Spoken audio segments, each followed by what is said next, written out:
I had just achieved one of my biggest career goals, one I'd been working toward for a long time.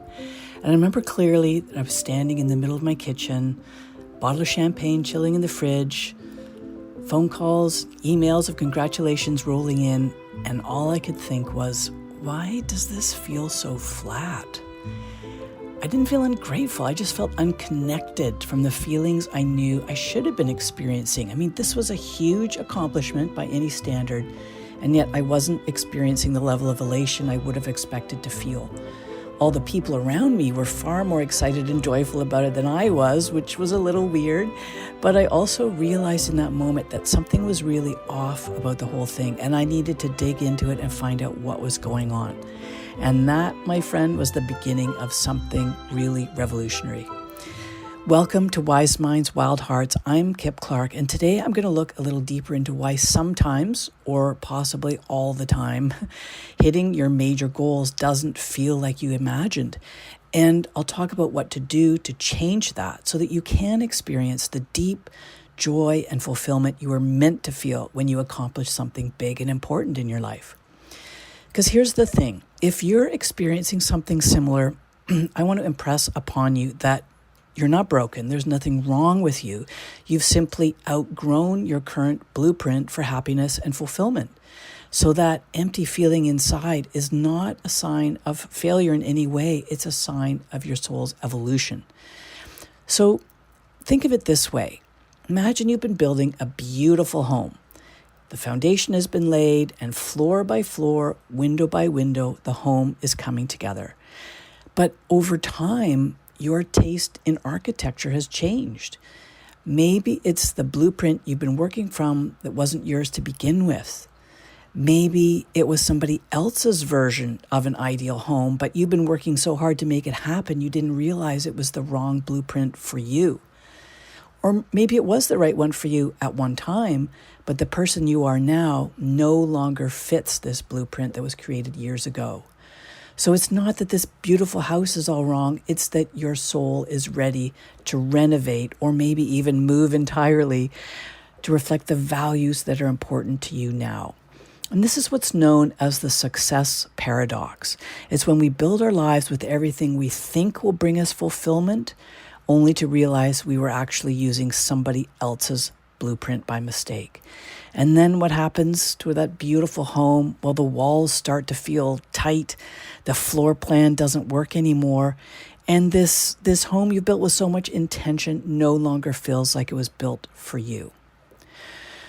So I want to break down 3 of the most common success scripts that I see high achievers running. These are scripts that may have been useful at one time, but now they've become limitations as we evolve. And the first of these scripts is the one that says control equals success. So it's the one that says, okay, if I can just control all the variables here, I'll win. But the problem is that fulfillment doesn't live in the land of control. It lives in connection, in presence, in engagement, all of which can be downright messy at times, as they should be. This old script drives the micromanagement of your calendar, your inbox, your relationships, even how you relate to your body, until the spontaneity and those deeper connections are completely squeezed out for the sake of control. Control is not a measure of success. It's merely a measure of some level of insecurity and a bigger lack of trust in ourselves that we can handle whatever comes our way. Because when that level of trust is present, there's no need to control everything and everyone around us. So when we finally release the need to control things, we instantly create space for freedom and joy and creativity and connection, for all that to come in, all of which contribute enormously to our sense of deep fulfillment. The second outdated script is the one that says being impressive equals success. So this is one that may have been running in the background of your life for a long time. It's possible that years ago you started optimizing everything in your life for the optics of it, your goals, your career trajectory, the home decor you use, your luxury travel. You've ended up achieving things not because they light you up, but because they look good from the outside, or they look good on paper. They garner the recognition, admiration even, from colleagues and friends and family. And that recognition has served as reinforcement that you should keep doing more of what you've been doing in order to have more of those success markers. But this truly is a recipe for chronic disconnection. You reach a point where you're merely performing your life instead of living it. It's like the tourist who is so focused on creating the perfect selfie to share on social media that she forgets to just live the experience in real time. Now, the third outdated script, it's the one that says productivity equals success. And this one is a little sneakier than it seems at first blush, because it's not just that high achievers work hard, it's that at some point our identity can become fused with our output. So productivity stops being a tool and it becomes a measure of our self-worth. So we don't just do productive things, we start being productivity itself. But the problem with this is that productivity has no natural endpoint. There's always going to be another project, another goal, another improvement to make. And as a result, rest and downtime and just taking a little time off, that begins to feel wrong or a distraction. Being playful feels frivolous, and just taking time to be still can trigger guilt. But here's an important insight. The more we double down on doing, the more disconnected we become from being. Psychologist Adam Grant calls this phenomenon achievement orientation. And in his organizational behavior research, he warns that it's often accompanied by decreased well-being, increased anxiety, and diminished creativity. And that happens because relentless productivity narrows your sense of self, and creativity, fulfillment, relationships, none of that will thrive under pressure. I love a quotation from Ron Swanson of Parks and Recreation. He has more wisdom than people give him credit for, but he said, never half-ass two things, just whole-ass one thing. And I love that quotation because whenever we're running this productivity script, everything gets half-assed, even our joy. We don't give full attention to any one thing, so it ends up being just this half effort that we give to everything. And, we're good at that. We're high achievers after all. We figured out ways of making it okay, but it's just that's not the way to live our life. So instead, what we need is to start treating spaciousness as a strategic resource. So in between bouts of high productivity, we need to schedule in focused, intentional downtime as well. Let rest be part of your rhythm. It's not just a timeout that's essential to deal with the exhaustion, but it's actually something you look forward to nurture your soul.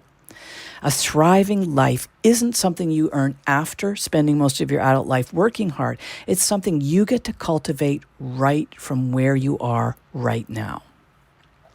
So, how do we move forward here? Well, first of all, we don't need to burn everything down, but we do need to stop the building or the renovating this home that your soul no longer wants to live in. So I've got 3 powerfully grounding questions that I often use with clients to help them design a new, more aligned, more fulfilling life. And the first question is this: if no one else's opinion mattered, what would I be doing differently? If no one else's opinion mattered, what would I be doing differently? The second question is, what feels tight or too constricting in my life right now? Tightness is the nervous system's way of flagging misalignment. It shows up in the body. And in answering this second question, consider everything, all the people, everything that's in your environment, and all the processes or habits that you undertake regularly. And then the third question is, who do I want to be that I'm not being now? Who do I want to be that I'm not being now? Take a bit of time with these questions. Really sit with them. Maybe even, come back to them a few times over the next week. Because these questions aren't just about insights. That's part of it for sure. But they're also about permission. It's about giving ourselves permission to shift, giving ourselves permission to update our inner operating system, giving ourselves permission to design a new blueprint for our life that doesn't just look successful, but it feels deeply alive. You've outgrown the old model. And that's not necessarily a crisis, but it's an invitation to start building from alignment, to pursue more meaningful things, not just those milestones, and to live and lead from the inside out. Now, I've designed a tool that can help you identify which of the 7 key areas in your life are out of alignment. It's called the Success Paradox Scorecard, and you can download it for free from a link in the show notes. You can also reach out to me and we can explore which areas of your life feel most misaligned right now. Because my goal for you is that you get back to living a life that's joyful and rich and fulfilling for you. Because this is not about not achieving anything anymore. Absolutely not. It's not about setting aside your next big goal. I want you to still go for things. I want you to still be achieving because it's really what you're outstanding at. But this is about reconnecting with what's truly important to you so that as you continue to achieve, you can experience the kind of beautiful satisfaction and fulfillment that you were always meant to feel. Until next time, my friend.